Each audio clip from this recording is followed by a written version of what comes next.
Hey everyone, welcome back to study central. तो चलिए start करते हैं। अब हमारे मैक्रो इकोनॉमिक्स का नेक्स्ट चैप्टर वो है excess demand and deficient demand. बहुत ही इजी चैप्टर है।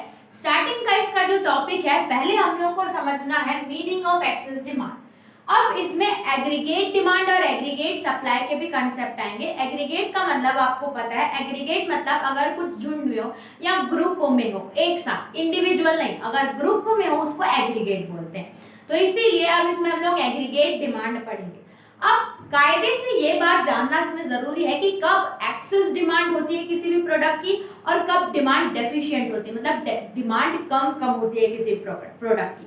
तो इस वीडियो में हम लोग पूरा ग्राफ और पूरा टॉपिक जो डिस्कस करेंगे वो हम लोग सिर्फ एक्सेस डिमांड के बारे में ही करेंगे। तो स्टार्ट करते हैं मीनिंग से। एक्सेस डिमांड का मतलब क्या होता है? ये एक ऐसी सिचुएशन रहती है जब डिमांड ज्यादा हो सप्लाई से।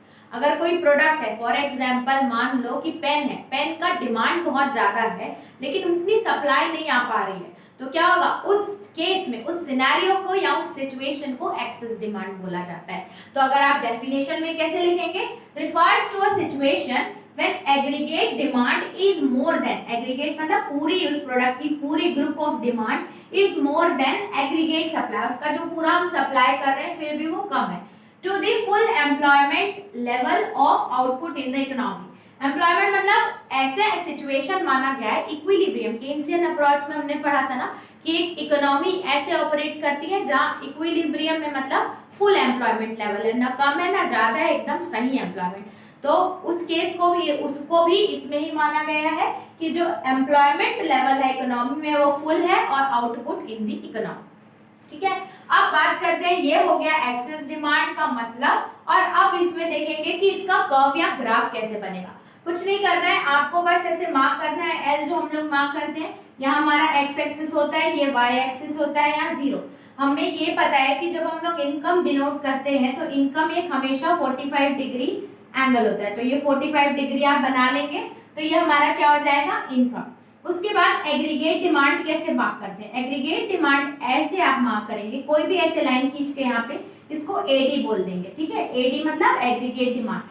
एग्रीगेट डिमांड कैसे आती है? तो कंजप्शन प्लस इन्वेस्टमेंट से मिलके बनती है। ये मार्क हो गया।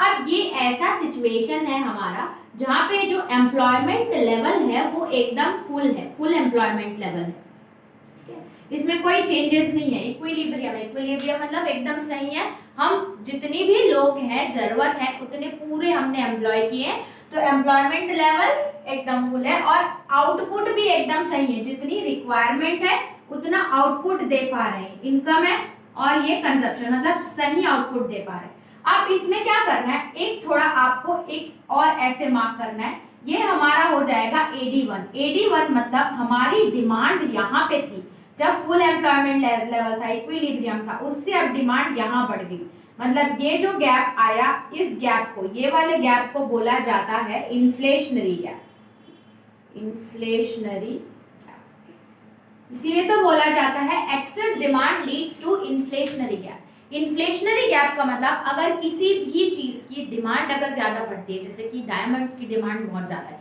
मतलब इन्फ्लेशन, महंगाई ज्यादा बढ़ेगी, उस चीज का प्राइस भी बढ़ जाता है। जैसे कि रिसेंटली मेडिसिन की डिमांड बहुत ज्यादा थी तो डिमांड, उसका जो प्राइस ऑफ द मेडिसिन था वो भी इंक्रीज हो गया। इसका मतलब कि जैसे ही डिमांड बढ़ती है तो ये जो गैप आता है इकोनॉमी में, ये इन्फ्लेशनरी गैप होता है, क्योंकि डिमांड के बढ़ने से महंगाई भी बढ़ती है, प्राइस ऑफ द कमोडिटी भी बढ़ती है, इसीलिए ये जो गैप को इन्फ्लेशनरी गैप बोला जाता है। तो ठीक है, ये जो लाइन थी ये हमारी एकदम फुल एम्प्लॉयमेंट लेवल में ऑपरेट कर रहे थे, इक्विलिब्रियम था, आउटपुट भी सही आ रहा था। अब डिमांड जैसे ही बढ़ी, हम फुल एम्प्लॉयमेंट से आगे बढ़ गए, डिमांड जैसे ही बढ़ी तो ये जो गैप हुआ इन्फ्लेशनरी गैप, और ये AD1 हो गया, मतलब अब एक्सेस डिमांड होने लगी, ये हमारी बैलेंस, ये ग्राफ बन गया। ये मैंने आपको बताया कि एक्सेस डिमांड क्या करती है, give rise to inflationary gap. Inflation बढ़ जाता है जब हमारी एक्सेस डिमांड होने लगती है, इन्फ्लेशन मतलब महंगाई। अब बात करते हैं रीजन की। नेक्स्ट टॉपिक दिया है रीजंस फॉर एक्सेस डिमांड। कभी भी इकोनॉमी में अगर डिमांड बढ़ती है तो उसके रीजन क्या क्या होता है? कोई भी प्रोडक्ट की डिमांड बढ़ी है तो क्या क्या? तो पहला रीजन हमें ये पता है कि rise in propensity to consume. अब क्या हो रहा है कि लोग जो पहले सेव कर रहे थे, अब वो लोग सेव नहीं कर रहे, उनका जो प्रोपेंसिटी या बोल सकते हैं इच्छा टू कंज्यूम बढ़ गया। कंज्यूम मतलब अब वो कुछ खरीदना चाहते हैं या डिमांड करें, तो जब उनको कंज्यूम करना रहेगा तो ऑब्वियस सी बात है मार्केट में डिमांड करेंगे, इस तरीके से डिमांड बढ़ जाता है। प्रोपेंसिटी टू सेव, अब उनकी इच्छा सेविंग में नहीं, अब कंजप्शन में, तो जब कंजप्शन में आएगी तो डिमांड बढ़ेगा। पहला एक रीजन लिख सकते हैं। दूसरा है रिडक्शन इन टैक्सेस, अब जो गवर्नमेंट टैक्सेस वो पे कर रहे थे, अब वो ज्यादा पैसा नहीं पे करना पड़ रहा, टैक्स में टैक्स कम पे करनी पड़ रही, मतलब उनके पास कुछ ना कुछ मनी बच रहा है, अब वो मनी से वो लोग डिमांड करें जिसके कारण डिमांड बढ़ रही है। उसके बाद increase in government expenditure, government ने जो एक्सपेंडिचर पीपल पे करती थी वो उसने बढ़ा दिए, तो अब इकोनॉमी में पैसा ज्यादा हो गया, गवर्नमेंट एक्सपेंडिचर बढ़ा रही है तो डिमांड तो करेंगे ही ना लोग या गवर्नमेंट, इसी तरीके से डिमांड बढ़ जाती है इस केस में। उसके बाद next increase in investment, increase in investment leads to increase in demand, जैसे ही इन्वेस्टमेंट बढ़ेगी मार्केट इकोनॉमी में तो लोगों के पास पैसे आएंगे, इन्वेस्टमेंट ज्यादा होगी, इस तरीके से डिमांड भी इंक्रीज होगी। फिर आता है फॉल इन इंपोर्ट्स, इंपोर्ट्स का मतलब होता है अगर हम बाहर से सामान मांग रहे हैं, अब इंपोर्ट क्यों कम हो गई, क्योंकि मान लो इंटरनेशनल गुड्स बहुत ही महंगे हो गए जिसके कारण अब इंपोर्ट्स नहीं हो पा रहा है, तो वही गुड्स अब लोग हमारे डोमेस्टिक मार्केट में डिमांड करेंगे ना। अब डोमेस्टिक मार्केट में जैसे ही वो गुड डिमांड करते हैं, इसका मतलब क्या होता है, डिमांड बढ़ जाती है। तो ये कुछ रीजन थे एक्सेस डिमांड के। अब आते हैं impacts of excess demand. Excess demand होने पे जो इकोनॉमी है या इस पे क्या क्या इम्पैक्ट पड़ते हैं, तो देखा जाए तो फर्स्ट दिया है इफेक्ट ऑन आउटपुट, हमारे आउटपुट पे क्या चेंज आएगा, तो आउटपुट में कोई चेंज नहीं आता, क्यों, क्योंकि हम लोग इक्विलिब्रियम पे ऑपरेट कर रहे थे।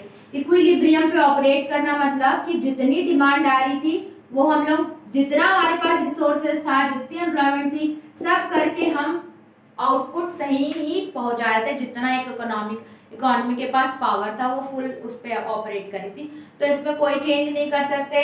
इफेक्ट ऑन एम्प्लॉयमेंट, एम्प्लॉयमेट में भी कोई चेंज नहीं, क्योंकि इक्विलिब्रियम पे थे तो क्या था, फुल एम्प्लॉयमेंट लेवल था, तो there will be no change in employment level.